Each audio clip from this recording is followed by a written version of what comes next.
ICT जो है ना, ऐसा नहीं है कि ये जो हमें नज़र आ रहा है ये अभी इस शेप में है, बड़े अरसे से ये ग्रो कर रहा है, एवोल्यूशन आईसीटी में आई है।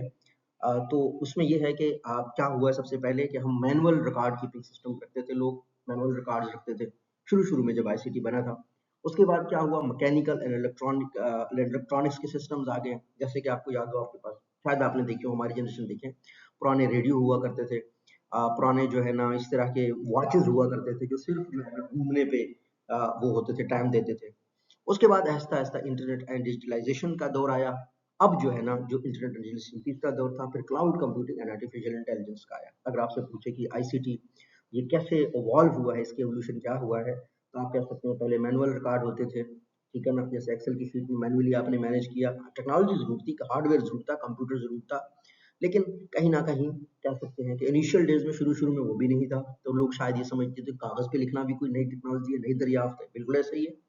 इंसान ने बड़ी कमाल इन्वेंशन की है कि कागज़, पेन, पेपर ये चीज़ बनाई है। अब ये टेक्नोलॉजी के बगैर तो बन नहीं सकती, ठीक है ना? ऐसे करके फिर मैकेनिकल इलेक्ट्रॉनिक्स का सिस्टम आया, फिर इंटरनेट एंड डिजिटल कम्युनिकेशन का दौर आया, फिर क्लाउड कंप्यूटिंग और आर्टिफिशियल